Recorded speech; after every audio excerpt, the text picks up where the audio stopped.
Salut les amis, coucou les petits loups. De quoi avons-nous besoin? Quel type de capteur avoir sur nos appareils photo numériques? APN, c'est une technique photographique. Alors quel capteur choisir en fonction des résultats que l'on espère? Un 20 mégapixels, un 24, un 45, un plein format ou un APS-C? Dernièrement, j'ai lu sur un forum quelqu'un qui réclamait un capteur de 36 mégapixels. Mais par contre, je pense qu'il savait pas trop quel en était l'intérêt. Pour rappel, j'ai un Z50, un Z6 II et un Z8 avec pour objectif un 24-200 FX, donc plein format, un 105 macro, mais aussi un 24-70 plein format et pour mon APS-C, un 50-250 et un 16-50.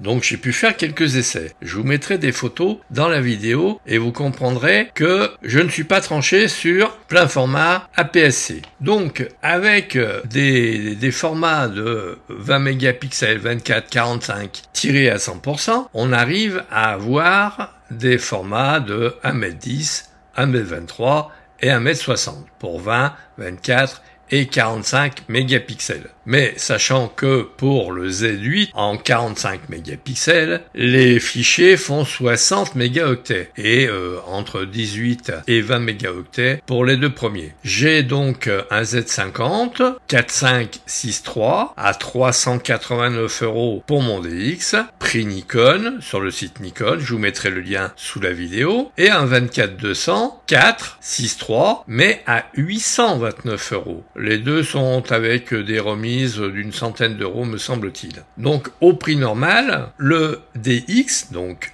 l'APS-C pour Nikon, est 2 fois moins cher qu'un objectif FX, avec la même ouverture. Un f4 reste un f4. Que gagne-t-on à être en plein format par rapport à l'APS-C donc? La profondeur de champ en plein format est plus réduite. Pour ceux qui font du portrait et donc attachent une grande importance au flou d'arrière-plan, la profondeur de champ sera plus grande sur un APS-C. Vous avez déjà remarqué qu'avec nos smartphones, dont la focale de l'objectif est rikiki, on a une profondeur de champ quasi infinie. Ça, on est net de nos chaussettes à l'infini. C'était un peu la même chose avec les compacts. C'est pour ça que les gens qui passaient d'un compact à un 24-36 étaient passablement déçus parce que la netteté n'était pas au rendez-vous et il y avait du flou. Alors rectifions de suite une fausse idée sur les objectifs APS-C. Quand un objectif APS-C indique que c'est à 16-50, en fait, il cadre comme un 24-75. Et quand il est sur un plein format, il cadre en tant que tel à cette focale. Mais par contre, sur un APS-C, il cadre également de la même façon, mais on va dire que la profondeur de champ est un poil plus importante. Un poil à voir. Donc, les objectifs étant une fois et demie plus petits que leurs homologues 24-36, ils sont intéressants parce qu'ils sont plus légers. Ça peut être intéressant pour lorsqu'on fait d'un rando, lorsqu'on fait d'HS photographique et qu'on doit marcher pas mal, ça nous évite d'avoir des sacs qui sont plombés un maximum. J'ai fait quelques tests pour ne pas vous raconter de bêtises et je vous note sur les photos la focale de l'objectif et la focale équivalente si c'est un APS-C.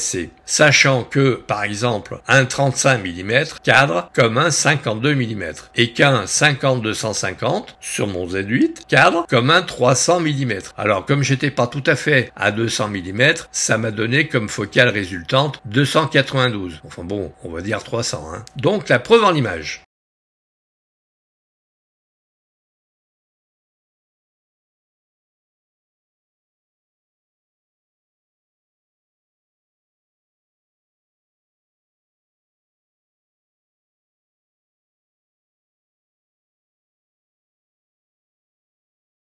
Pour ceux qui font de la photo animalière, l'APS-C peut être un avantage certain, car il cadre plus loin comme le forêt, un objectif une fois et demi plus puissant. Par exemple, le 50-250 cadre comme un 75-375, même sur un plein format. Cerise sur le gâteau, l'ouverture reste identique. F4 reste à F4.